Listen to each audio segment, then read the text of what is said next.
because the actual truth about this is kind of mind-blowing. But everything I'm telling you is true. And so I heard of some of these things when I was young in the 60s. So I also saw one of these objects pretty close up in about 1963. I was about 8 years old. So I always had an interest in this, and even being a medical doctor and an emergency doctor in trauma, I kept my interest up studying it. But when 1990 I started an organization to really dig into this more deeply, and by 1993 I had been asked to brief the director of the CIA for Bill Clinton. Now, at that meeting, I learned that the president and the CIA director and others had been denied access to these covert programs that I knew were going on at my uncle's old company and elsewhere. So it was then that I realized that there was a criminal element to this, a very illegal type of management of a very important issue. And that when Clinton inquired about it, and he eventually got approached by George H.W. Bush, the former president and former CIA director, and he was told, this is none of your business, bug out, just get lost. And I know this for a fact. I have an affidavit from a man who was with Bill Clinton after he left the presidency, and he's a very well-known Hollywood figure and another a singer who was in the limo with Bill Clinton when he shared what happened. And the problem with that is, if you're going to decapitate the presidency and the Congress on something this important, then basically you're setting yourself up as your own entity, and you're going to operate outside the law. And if you operate outside the law on something this important, you are dangerous. So it's a very dangerous game being played. Now, most of the information on the subject is nonsense. I found out that there were covert programs that were staging alien abductions and mutilations. Everyone thinks those are aliens doing that. So no, it's not. The CIA special projects and some other special operations people. How are they doing it? Let me give you a date. October 1954 is when we mastered what's called gravity control. You can take an object, put an electromagnetic field, boom, and it flies, like these videos you see that the Pentagon has released and confirmed that they're real. So that was 1954. So by the late 50s, early 60s, these were platforms or advanced technology aircraft that don't use jets or rockets, highly classified. And the other reason for the secrecy, I'm going to tell you right now, is to sort of create the specter of a threat from outer space, which doesn't exist, by the way.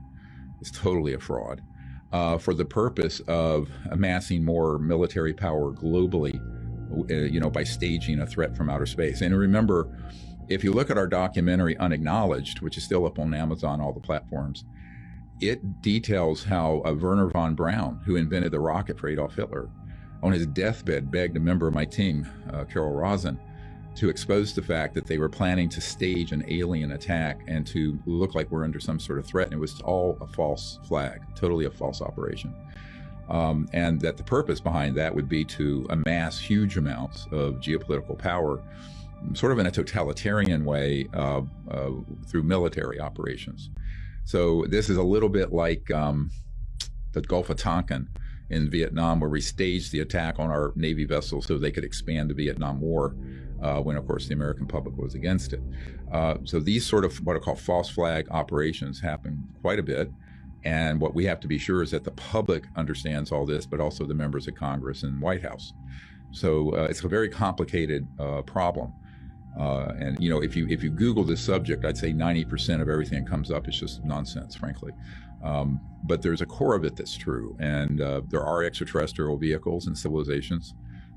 There are advanced aircraft that are anti-gravity based on ET craft that were studied, flying around. I'd say probably 80% of the UFOs people see are actually ours, but they're not acknowledged. That's why we named that documentary Unacknowledged, because it's the first word in unacknowledged special access projects. And the unacknowledged SAPs are the ones that are off book, deep black, etc. And they deal with this. And this is a real problem, because in my meetings with senior members of the Senate and House, and also the White House and cabinet level people over the years, as well as Pentagon folks, I mean, they are not allowed access to those projects. And if they push too hard, they get threatened. It was like in 1997, I briefed the head of intelligence for the Joint Chiefs of Staff, Admiral Wilson. And I had given him a portfolio of documents and information that I have that are in our book, unacknowledged, if people want to see them. And he ended up, because one of those documents had the project code names and numbers from the early 90s, from Nellis Air Force Base, Area 51. So he made some inquiries, and he got hold of one of the offices. And he said, look, I'm Admiral Wilson, I'm J2. They said, oh, yes, sir, we know who you are. And he says, well, I want to be read in, which is military speak for briefed on this subject. And they said, sir, you don't have a need to know. And he said, excuse my language, he said, God damn it, how can I not have a need to know? I'm the head of intelligence for the Joint Chiefs of Staff. They said, sir, we will not discuss this with you any further. Cut the line. And then he pushed further and got threatened personally, and threatened with losing a star and being demoted in his position as an admiral. So this is the sort of thing that I've been firsthand involved with for 30 years. It's just now coming around that the American public is awakening to this in a serious way, and the Congress, to their credit, are really trying to get to the bottom of it. Yeah, that's a lot. Yes, I would say, well, depending on where you are. Certainly if you're out in the high desert of California, if you're in certain locations where we have these assets that come and go, yeah, there's a very high number of them. Perhaps in other parts of the world it'd be lower than the 80, but we do know that these advanced technologies, or some people call them ARVs, alien reproduction vehicles, because they're man-made devices based on studying in part the extraterrestrial devices, spacecraft, are more common, and they're actually, over the last 60 years, have become more and more refined to where the average person would be completely deceived about whether it was an extraterrestrial or alien craft versus a man-made one, which is in and of itself very dangerous, because, if you look at those pilots who were, before the hearing last month, I spoke to David Fravor, who was one of those two pilots. And, as jet pilots, they were not read in on the fact that Lockheed Skunk Works or Raytheon, other corporations, had these devices that could move that way. And so, their assumption that all of those had to be alien, but they're not. So, it's a very complicated picture, only because your people are forgetting that we now have in our archive 122 cases where we have shot down using electromagnetic weapons these ET craft. And I'm sure that number is much, much higher. Well, what does that mean? If you retrieve that kind of technology, and you've got virtually unlimited funds and some of the brightest scientists in the world working on the problem, you're going to have huge breakthroughs from the 40s, 50s, 60s, all the way to now. And then those get turned into devices that could absolutely deceive the public about something happening that looks like an alien attack on a village in Brazil, right? You heard this whistleblower, Mr. Grush, say that whole operation was a covert human operation, staged to make it look like it's alien. So, one of the things in 1991, I had a guy deep in the intelligence community came to me and he said, Dr. Greer, if you tell the truth about this, it's less believable than the fiction we're selling. And, that really is true, because the actual truth about this is kind of mind-blowing. But, everything I'm telling you is true. It's not that many. I mean, it's not like every single day, in any given geographical area, there's swarms of these moving around. But I'm just saying that a lot of the ones that have been seen and thought to be of extraterrestrial origin are not. And then there are ones that actually are. And you have to know enough. And they're very rather distinctive. Now, the more advanced the man-made ones get, the easier it is to confuse them with an extraterrestrial one. And for most people, if they see something at a great distance, they see a light or some object moving erratically, they're not going to see enough detail to know whether that was one of ours or something from another star system. And this becomes a huge problem, because if policymakers and people at the Pentagon don't know that, then it would be very easy to trick everyone. And so there are two big, I think, overarching reasons for the secrecy. One is the technology and science game, where they're keeping this secret because they're protecting $1,000 trillion worth of oil and utilities and coal and nuclear power plants. The other is this game of trying to eventually let this come out, but spin it in the direction of this false narrative of there being an alien threat.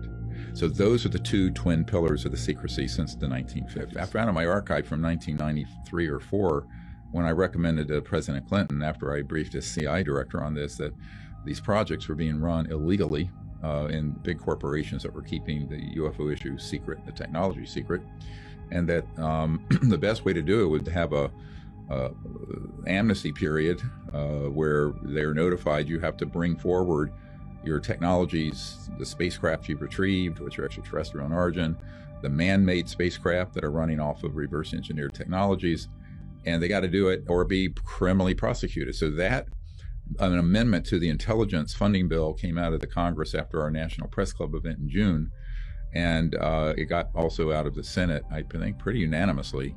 Right now, it's being held up until the House comes back after recess, and the House of Representatives, if they approve it, then it'll become part of the law, and that will start a clock ticking where these large corporations are going to have to cooperate with the inquiry and turn over what they have, or be subject to criminal prosecution.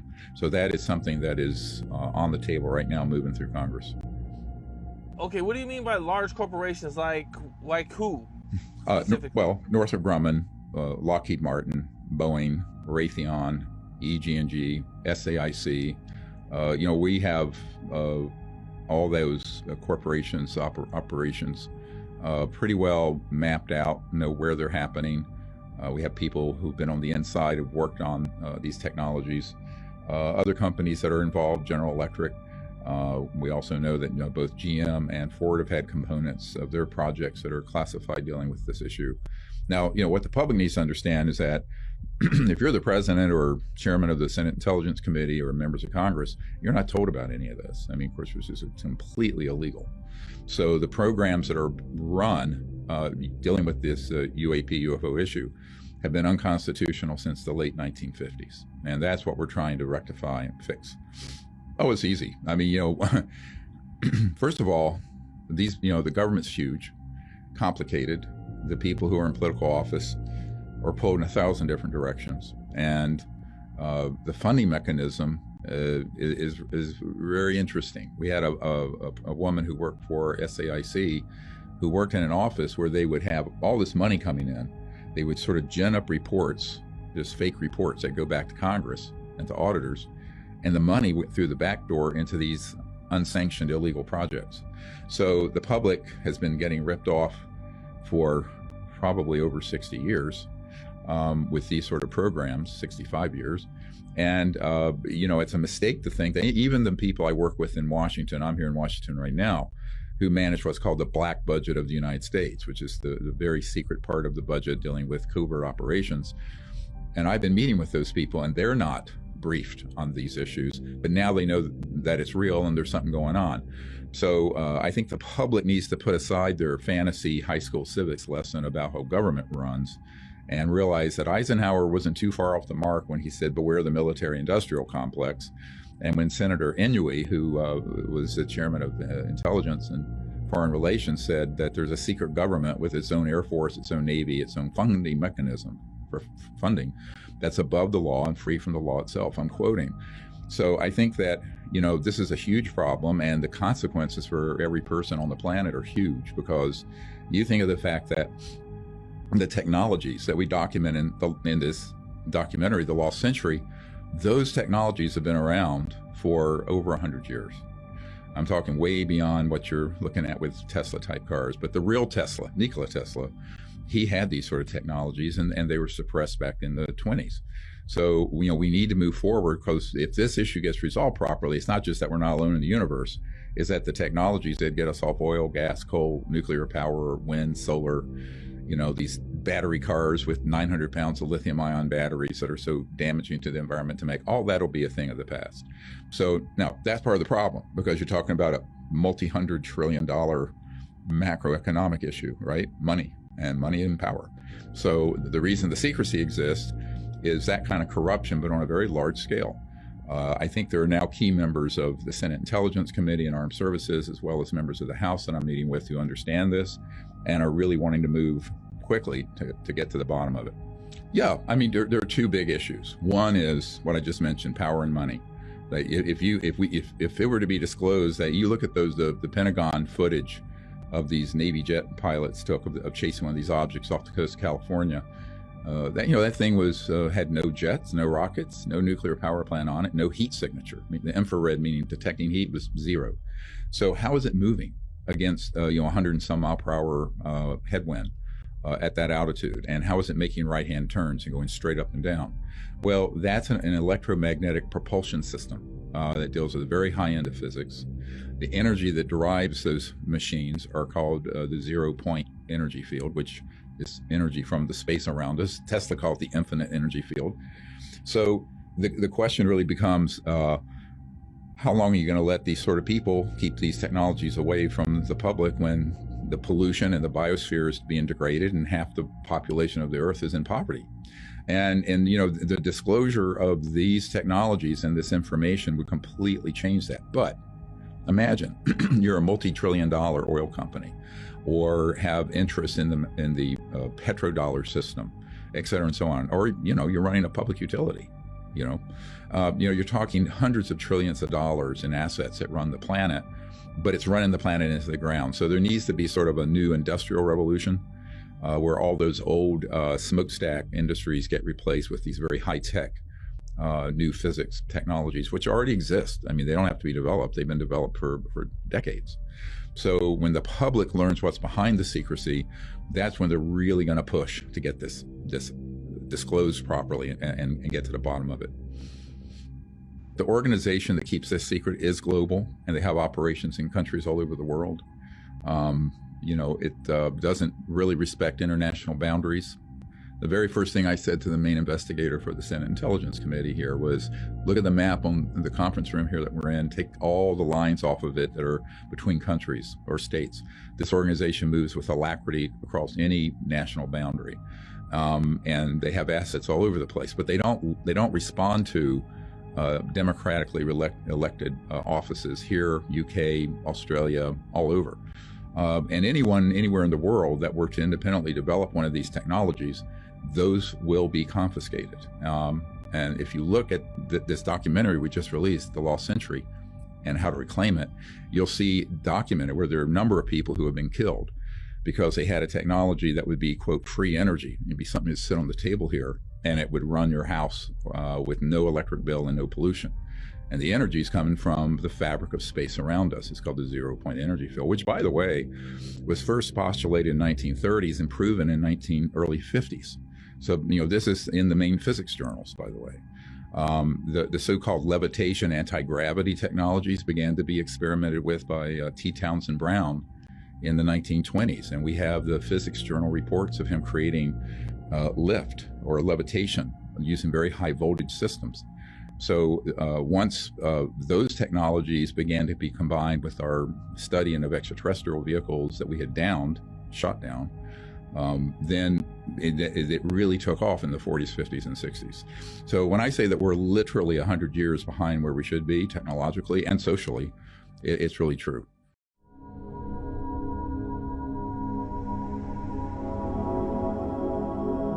We'd like to ask for your input. Share your opinion and expertise with us in the comments after watching the video. If you're a subscriber, you'll always get a heart from us as a small thank you, and we'll pin your important post to the top where everyone will read it first. Just make sure you've already subscribed, like the video, and mention both at the beginning of your comment.